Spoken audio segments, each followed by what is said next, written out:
이제 한 2개월 더 될 수도 있고 덜 될 수도 있는 기간 가운데 룻은 이제 보아스의 밭에서 노동합니다. 일하면서 보아스는 룻을 관찰했을 것입니다. 관심을 가지지 않고는 이 장에서 그렇게 같이 불러서 식사를 하는 일이 없어요. 그 가운데는 그냥 남자로서의 그런 관심만이 있는 것이 아니라는 것을 말씀을 드렸습니다. 이 보아스는 어머니가 이방인 출신이기 때문에 이방인을 향한 긍휼의 마음 얼마나 힘들고 어려울까. 나라를 버리고 부모를 버리고 이곳까지 올 때에 그가 헌신한 그 헌신의 목소리를 다 기억하고 있으니까, 그 소문을 다 들었으니까, 그래서 아무것도 없는, 별 볼 일 없는 나오미를 쫓아 나오미의 하나님을 쫓아온 이 여인이 얼마나 귀한가 여기고 있었습니다. 그러니까 단순히 남자로서의 관심이 아니라 사람으로서, 그리고 여호와 하나님에 대한 관심으로서 이 여인에게 호의를 베푼 것을 우리는 결코 잊지 말아야 됩니다.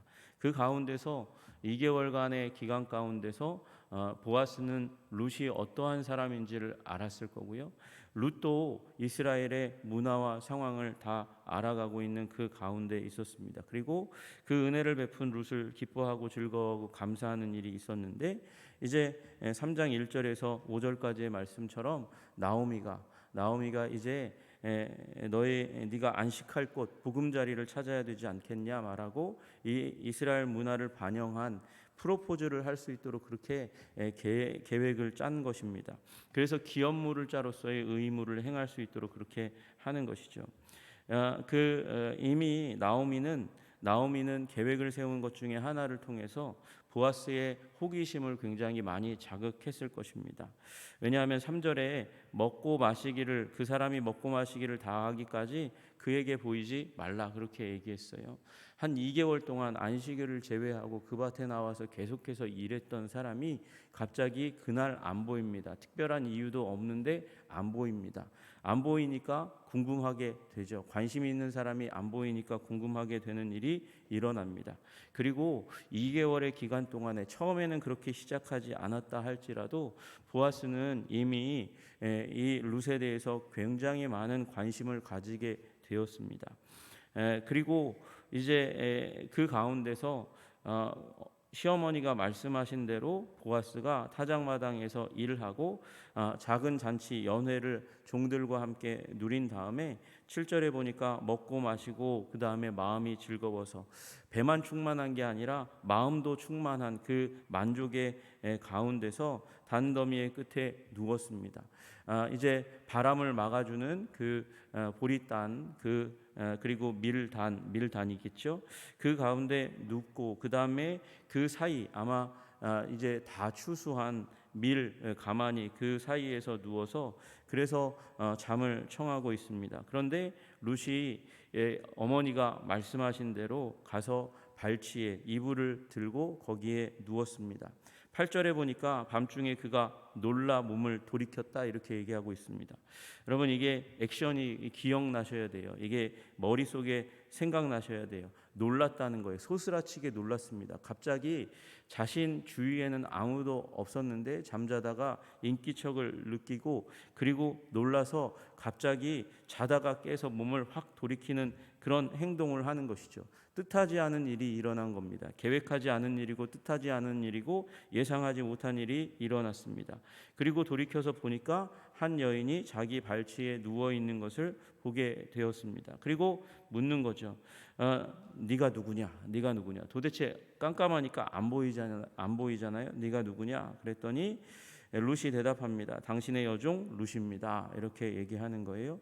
여종이라는 말은 자신을 하대하는 것입니다. 자신을 낮추는 것이고 겸손하게 하는 것입니다. 그리고 지금 당신의 은혜가 필요한 사람이라는 것을 표현하는 것이죠. 그리고 당신의 옷자락을 펴 당신의 여종을 덮으소서, 이는 당신의 기업을 물을 자니이다 이렇게 이야기합니다. 여러분, 여기 당신의 옷자락을 펴서 이제 누우소서 이렇게 말씀하시는 이 장면은 이미 이 장 가운데 보아스가 한번 사용했던 단어입니다.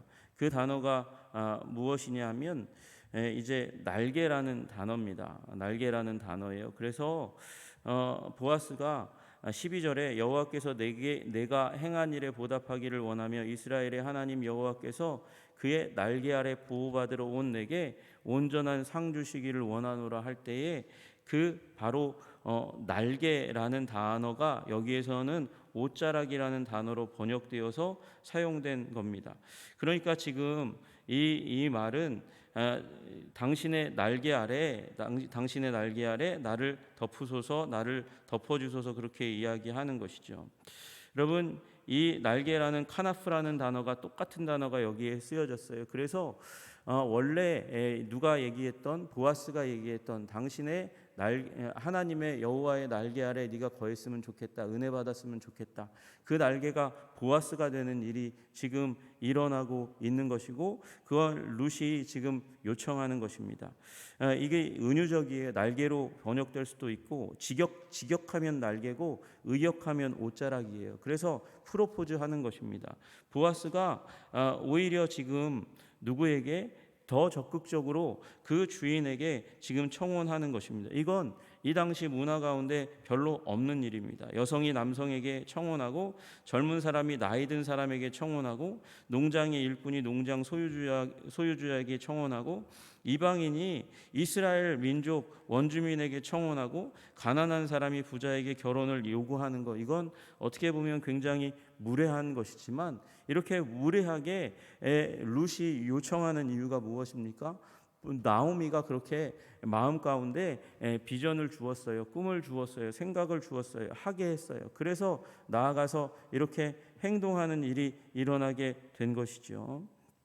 여러분, 우리에게도 우리 마음과 생각 가운데 하게 하는 그 분이 계십니다. 바로 우리 말씀이고 또 성령님이십니다. 말씀을 대하면 없던 꿈이 생깁니다. 없던 소망이 생깁니다. 절망이 사라지는 일들이 일어나게 됩니다. 여러분, 그리고 성령님이 우리 마음 가운데 말씀하시며 우리 연약한 우리 마음, 감히 도전하지 못하는 마음, 이게 도대체 가능한 일인가? 그렇게 의심하고 사시나무 떨듯 떨게 하는 그 마음을 단단하게 만듭니다. 그것이 말씀과 성령이 하나님이 우리에게 하시는 일입니다. 여러분, 그래서 감히 할 수 없는, 룻이 할 수 없는 그것을 지금 이 나오미의 권면에 따라서, 그리고 2달여간 보아온, 관찰해온 보아스의 넉넉함, 그 큰 이 품을 기억하면서 그래서 이런 도전을 하는 것이죠. 당신의 옷자락으로 펴서 당신의 여종을 덮어 주십시오. 왜냐하면 당신이 기업 물을 자가 됨이니이다. 당신이 좋아서 멋있어서 넉넉해서가 아니라 그러나 가장 중요한 일은 당신이 기업 물을 자이기 때문입니다. 당신이 우리 어머니와 나를 구원할 수 있는 친족 구원자이기 때문에, 근족 구원자이기 때문에 그렇습니다. 여기 구원자라고 얘기하는 말, 리디머라는 영어로는 그렇게 번역되는 말을 여기는 기업 물을 자라고 그렇게 표현한 거예요. 여러분, 이제 나오미와 룻이 왔어요. 베들레헴에 왔어요. 그런데 소망이 없는 이유가 뭐냐면 지금 이 땅에 원래 자신들이 가지고 있는, 기업으로 가지고 있는 엘리멜렉이 차지한 땅이 있단 말이죠. 근데 그 땅을 이어받으려면 첫째로 남자가 있어야 돼요. 누구든지 나오미든지 룻이든지 아이를 낳아야 되는데 나오미는 너무 나이가 많아졌습니다. 룻이 아이를 낳아야 합니다. 그러니까 남자아이를 낳아야 자기 나오미의 남편에게 속했던 땅을 찾을 수 있잖아요. 게다가 그 땅은 아마 이 돈을 취하고 돈을 빌리고 그 다음에 그 대가로 맡긴 거거든요. 이게 희년이 되면 돌아오지만 희년이 이스라엘에서 잘 시행되지 않았어요. 왜요? 돈 문제가 거기 걸려 있으니까 율법의 문제가 거기에서 잘 시행되지 않습니다. 마찬가지로 여기 기업물을 짜가 의무를 행하는 것, 차라리 얼굴에 침뱉음 당하고 모욕을 당하는 한이 있더라도 기업을 잘 물러주지 않으려고 해요. 단순히 아들 하나 낳아주는 게 아니에요. 아들 하나 낳아주면 엘리멜렉의 아들들, 지금 말론과 기럨 가운데서 이 룻이 말론의 와이프거든요. 그러니까 말론의 이름으로 그 아들의 이름이, 그 아들이 말론의 자녀로 그렇게 입적되어서 그 땅을 말론의 가문이 이제 쭉 이어가는 거거든요. 그러니까 아들을 낳아 주어도 사실 이 기업물을 짜는 자기에게 유익이 별로 없습니다. 게다가 이 밭이 돈이 걸려 있는 문제잖아요. 그걸 기업물을 짜가 사서 줘야 됩니다. 돈을 치러야 되는 거예요. 그 밭을 다시 되돌려서 나오미와 룻에게 돌려주려면 그는 유력자여야 해요. 돈이 있어야 돼요. 경제적인 능력이 있어야 돼요. 그리고 마지막으로 그렇게 해줘야 되니까 자원하는 마음이 있어야 되잖아요. 나 그 모욕을 당한다 할지라도 나는 안 해줄 거야. 왜요? 내 재산이 떨어져 나가는 거니까. 남의 이름으로 내 재산을 띄워주었는데 남의 이름으로 그 땅은 소유가 될 것이니까, 그러니까 도저히 이 기업물을 짜의 일을 하는 일이 희년과 마찬가지로 그 시대 가운데 잘 행해지지 않았습니다. 그런데 이 두 사람이 소망을 가지고 지금 가서 청원하고 기업물을 짜의 의무를 행해 주십시오라고 얘기하는 거예요. 왜? 보아스가 그만큼 넉넉하고 그리고 경제적인 능력이 있는 자비와 은혜의 사람이니까. 그래서 그렇게 나아갔는데 보아스가 환대합니다. 그 가운데서 긍정적인 반응을 보여주는 거예요. 내 딸아, 여호와께서 내게 복 주시기를 원하노라. 이 순간에 왜 복을 선언합니까? 네가 가난하건 부하건 젊은 자를 따르지 않았다. 따를 만한 조건이 있는 사람들이 많이 있는데 네가 거기에 눈길을 주지 않았다. 네가 베푼 은혜가 처음보다 나중이 더하도다. 어떤 은혜를 이 룻이 베풀었습니까? 룻이 나오미, 홀로 이 땅 가운데 돌아올 수밖에 없는 나오미의 곁을 지켜주는 효라는 이제 인애, 헤세드를 베풀었다고 이야기하는 것이죠. 그리고 지금 이제 기업물을 짜로서 찾는 사람을, 힘있고 젊은 사람을 찾지 않고 나이 많은 나라도 나를 찾아준 것, 그것이 네가 나에게 베푼 인애이다, 이렇게 얘기하는 것이죠. 그리고 안심시켜 줍니다. 두려워하지 말라. 내가 네 말대로 다 행하겠다. 그러나 문제가 하나 있다. 12절에 나와 있는 대로 나는 기업을 물을 자이긴 하지만 나보다 더 가까운 사람이 있다. 그러면 너는 부정한 여인으로, 그가 더 가까운 기업 물을 자가 이 문제에 문제 제기를 하면 너는 부정한 여인, 그렇게 인정받게 된다. 내가 보기에 너는 굉장히 현숙한 여인인데, 그런데 네가 부정한 여인으로 낙인 찍히고 욕당하고 모욕을 당하는 일들이 일어날 테니까. 또 나는 더 가까운 기업 물을 자가 있는데 그걸 묻지 않고, 그리고 너와 이 시간 동침함으로 말미암아 기업 물을 자가 되는 일이 일어나면 나도 소송을 당할 수 있다. 그리고 그 일을 주도한 나오미도 민족 가운데서 굉장히 공경에 빠지는 일이 일어날 수 있으니까, 그러나 묻고 하자. 지금 이 두 사람은 그리고 나오미도 지금 정욕에 사로잡힌 사람들이 아니라 하나님의 약속을 붙드는 거예요. 나오미와 룻도 하나님의 약속의 말씀, 이 기업 물을 자를 통해서 베푸는 은혜가 이 가정에 베풀어지면 이제 기업이 회복되고 가문이 회복될 수 있다는 하나님이 주신 말씀으로 말미암은 언약을 붙드는 것이고, 지금 이 순간 보아스도 지금 정욕이 아니라 하나님의 뜻을 이루는 것, 은혜를 베푸는 것에 대해서 관심을 가지고 이 두 사람 앞에 서 있는 것이죠. 그리고 이 나오미와 룻을 지켜주려고 하는 투철한 마음으로, 기사도와 같은 마음으로 지금 서 있는 거예요. 네가 현숙한 자인 줄, 여자인 줄 다 아는데 그것이 부정하게 되는 그런 사건이 일어날 가능성이 있으니 그걸 내가 철저히 막고 행동하겠다, 그렇게 이야기하고 있는 것이죠. 그리고 나서 13절에 얘기합니다. 이 밤에 여기 머무르라. 아침까지 누워 있을지니라. 아니, 그렇게 얘기했으면 보내는 게 맞는 거 아니에요? 그렇게까지 얘기했으면 보내는 게 맞는 거잖아요. 근데 왜 이 밤에 여기 머무르라고 얘기합니까? 아침까지 여기 있으라고 이야기합니까?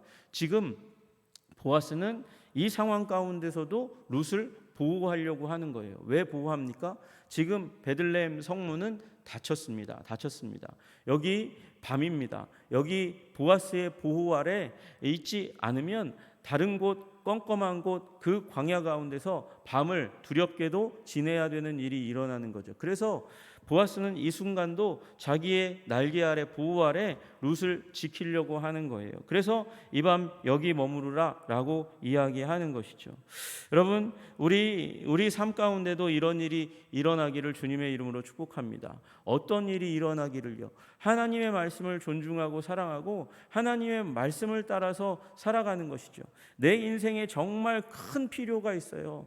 이 필요가 이루어지지 않으면 인생이 망할 것 같아요. 이 필요가 이루어지면, 하나님이 응답하시면 이걸로 말미암아 삶의 위대함이 열릴 것 같아요. 그런 기도의 제목이 있는데 그 위대한 기도의 제목을 하나님이 원하시지 않는 방법인 걸 뻔히 알면서도 이루어야 내 삶이 피니까, 대로가 열리니까, 그래서 부도덕한 것을 감수하고 행동하는 일이 일어나는 거죠. 여러분, 그러면 뒤탈이 생깁니다. 문제가 생기는 거예요. 끝까지 하나님의 말씀을 붙들고 하나님의 뜻이 성취되기를 바라면서 기도하는 인내의 사람 되시기를 주님의 이름으로 축복합니다. 단 하룻밤이지만 이 두 사람에게는 이 밤은 굉장히 긴 밤이었고 인내의 밤이었고, 룻에게는 이게 지금 동침하면 가문이 필 수 있는 상황인데도 불구하고 기다릴 수 있는 인내의 사람이 되는 거예요. 여러분, 말씀을 따르지 않으면, 성령님을 따르지 않으면 인내하지 못합니다. 그래서 조급해져서 실수합니다. 오늘 하루 하나님께서 주시는 말씀 가운데, 성령의 인도하심 가운데 속히 이루어지는 것을 제어하게 하시는 인내의 은혜가 우리들 가운데 있기를 주님의 이름으로 축복합니다. 그래서 인내함으로 말미암아 하나님의 뜻을 아름답게 그리고 충만하게 이루시는 여러분들 되시기를 주님의 이름으로 축복합니다. 하나님은 결코 서두르시지 않습니다. 그리고 우리들을 그 서두르지 않는 하나님 속에, 하나님의 손길 가운데 우리는 만들어져 갑니다. 더 아름답게, 견고하게, 튼튼하게 만들어져 가는 것이죠. 여러분, 그 하나님의 손길을 신뢰하고 오늘도 서두르지 말고 인내하며 나아가시는 여러분과 제가 되기를 주님의 이름으로 축복합니다. 하나님의 말씀, 하나님의 뜻을 가장 귀하고 아름다운 것으로 여기는 여러분의 삶 가운데 하나님께서 반드시 응답하실 줄로 믿습니다. 기도하겠습니다. 하나님 아버지, 룻과 그리고 보아스가 서두르지 않았습니다. 인내했습니다. 기다렸습니다. 하나님의 뜻을 추구하면서 결코 하나님의 뜻이 아닌 것으로 빨리 그것을 이루어서 조급하게도 미완의 역사로 남기지 않으려고 하는 이 둘의 모습을 바라봅니다. 주님, 우리도 주님과 아버지 그 관계 가운데서 말씀으로, 성령으로 인내하고 기다리고 하나님 서두르지 않는 마음을 가질 수 있도록 주님 도와주시고 인도하여 주시옵소서. 하나님 말씀 사랑하고 하나님을 사랑하고 성령님의 인도를 따라야 이 일이 가능할 줄로 믿습니다. 우리를 붙들어 주사 우리가 하나님의 그 크신 품 안에 안기고 그 날개 아래서 은혜 받기까지 인내하고 기다리는 자 되게 하시기를 간절히 소원하며 예수님 이름 받들어 기도드리옵나이다. 아멘.